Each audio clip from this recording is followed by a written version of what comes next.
Hey boys and girls, welcome back to the workshop. I am your host and celebrity sous chef, Golfietti.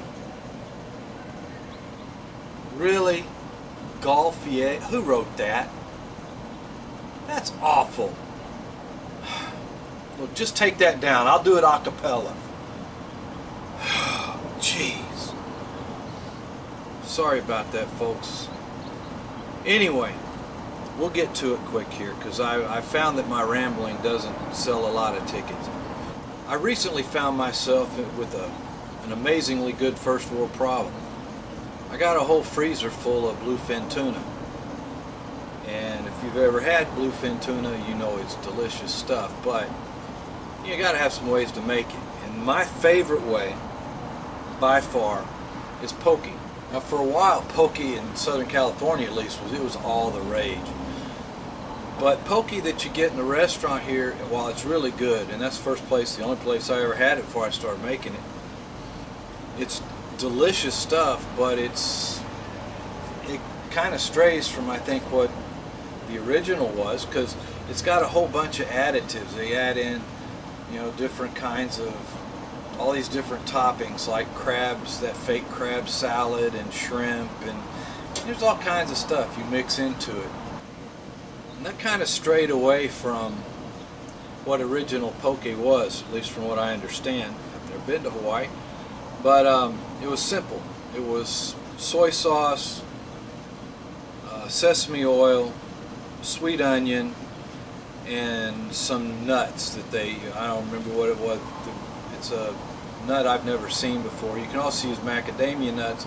I don't like macadamia nuts, so that kind of screws it up for me. But it was just a very simple thing. You serve it over rice or whatever you want to do with it. Now, I have a problem. I'm not able to leave things well enough alone. And I also believe that if the people in Hawaii had had other nuts instead of macadamia nuts, they wouldn't have used macadamia nuts. They'd use something else. They'd use what they had.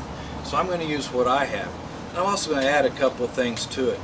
But it's still going to be a very basic, very simple recipe. It's very tasty. It's absolutely delicious.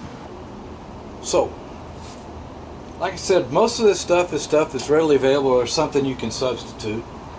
The basic sauce consists of a little bit of sesame oil. Go ahead and put that in.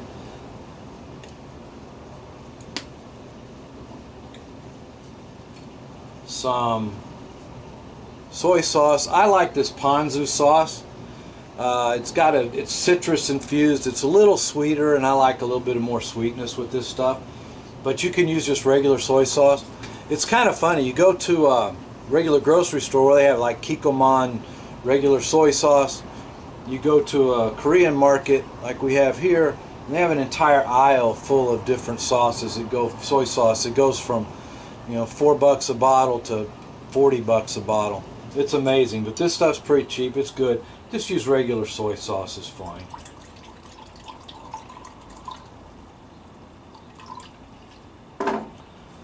The next thing is some onion. I like red onion. I don't cut it like dice it. I just cut it into kind of small thin slices and then quarter the slices so you see it like that.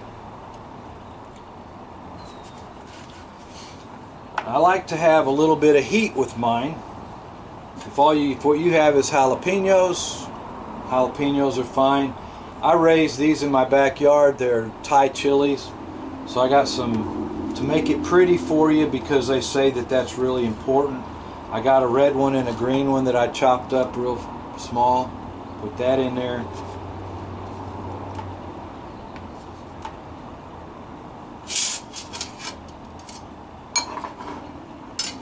Now, take my little grater upper here. I got a piece of garlic. Garlic isn't in the original, but I like it. It adds a little bit extra flavor that I like. So we're gonna, instead of chopping it up, I'll just grate it real fine so it goes in and gets infused really quickly. Alright, that.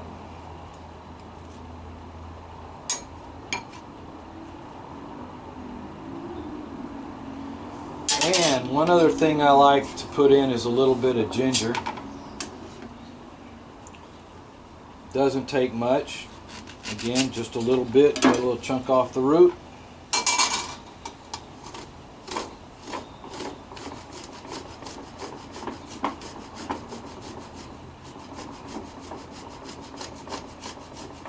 You don't want to use a whole lot of this. It's kind of strong and it will take over the whole flavor of the thing if you're not careful. So just use a little bit. You want a hint, not a overpower. The next thing that goes in it is the nuts. Like I said, when you're getting real Hawaiian poke, they'll use Hawaiian nuts. I happen to be a southern boy, so what I use for nuts is some toasted pecans. I go to Costco, buy a bag of pecans, and I toast them in my air fryer. They come up perfect, wonderfully good. Some of that in there. The last ingredient is some toasted sesame seeds. Put in a nice handful of those. And then we got the star of the show, which is the ahi tuna, or the bluefin, in this case bluefin tuna. So what we do is we cut them into little chunks, about 1/2 inch squares. This is what the tuna steak looks like. So go ahead and take that and put it in there.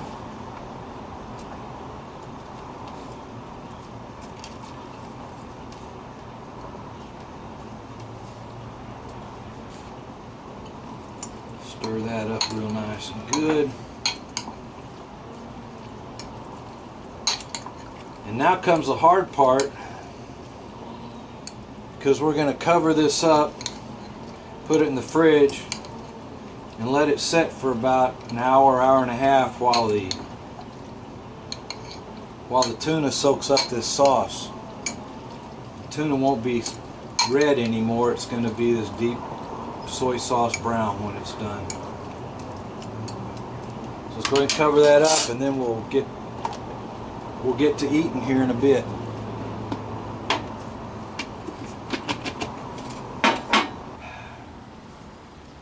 Well, I did the hard part. I waited. Now I think it's about ready, so let's go ahead and see what it looks like, how to eat it. By the way, you can put this on rice, you can put it on noodles, probably wrap it up in seaweed if you wanted to. I'm going to make kind of a lettuce wrap, which is going to be something my friends from Texas are going to, they're going to give me a ration of crap for, I'm sure. But I really like it that way. It tastes good, it has good texture, and it's also very healthy. The other thing I'm going to do in my little lettuce burrito is I'm going to put in a little bit of mango, a little bit of avocado. Why? It's America, damn it. I can do what I want. And what I want, I like it that way. So you guys try it how you want it. Let me know in the comments what you think. But here, let's get to showing you how to put it together. So here goes. You can see that the poke is no longer red, it's turned brown like I said. Oh, and that looks so good. Look at the sesame seeds and the peppers, the onions, little oh yeah, little peppers in there. Beautiful, beautiful, beautiful. That's all I can do not to eat a spoonful of it right now. Kind of hard to do this one-handed while I hold the camera. It's kind of one of the... Take a little bit of mango.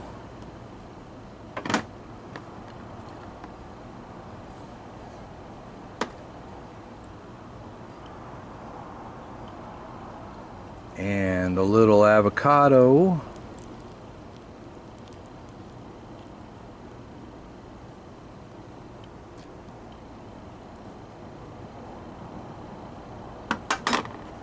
Just like that.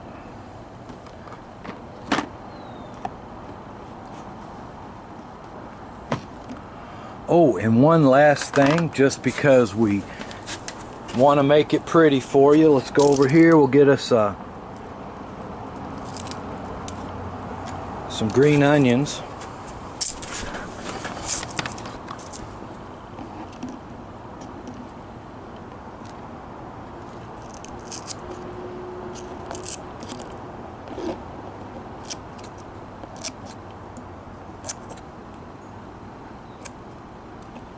that little piece there.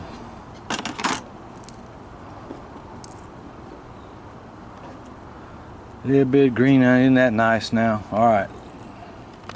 Alright, let's eat. Pick her up.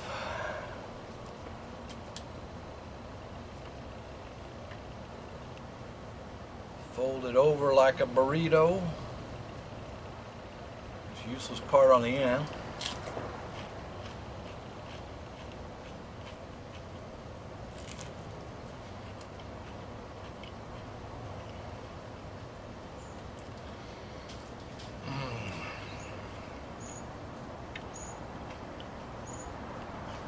That is amazing. It's got that little sweetness from the mango, creaminess from the avocado, the savory from the soy sauce and the sesame seed oil, a little bit of crunch from the nuts, and a little bit of kick from the Thai chili peppers. Boys and girls, this is what to do with bluefin tuna.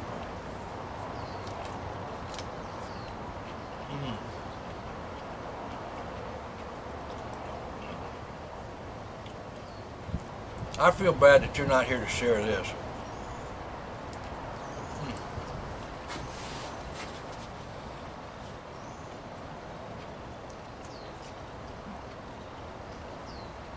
A couple of notes just to put in there. Sesame seed oil is very important. It has that kind of smoky flavor that adds a lot to this. I'm not a big fan of it on some things, but it's really good with this.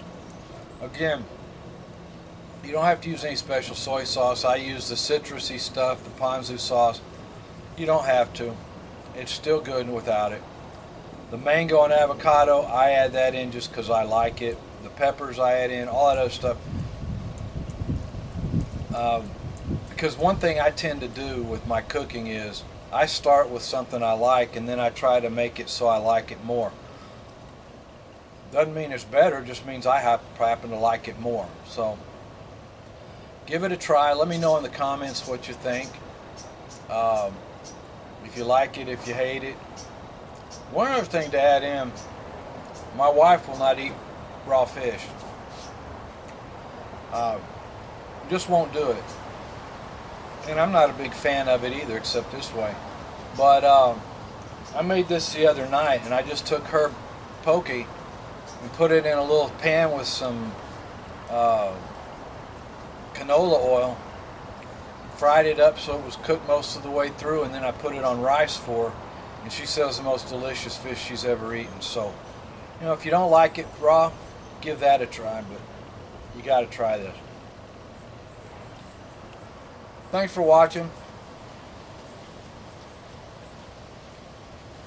We'll see you soon. A couple things I'm going to be doing very soon. I'm going to make another fishing lure. And that's a pretty cool one. I used it the other day. I thought it worked really well, so I'm going to make another one. And I'm going to do a kind of a how-to video on how to make mortise and tenon joints with a router table. And if you get some time, you want to waste a little while, go to my channel and look at some of the other stuff. I made squirrel bourguignon, I've made other fishing lures. You know, it's a hodgepodge of just foolishness, but take a look and hopefully have some fun with it. Thanks.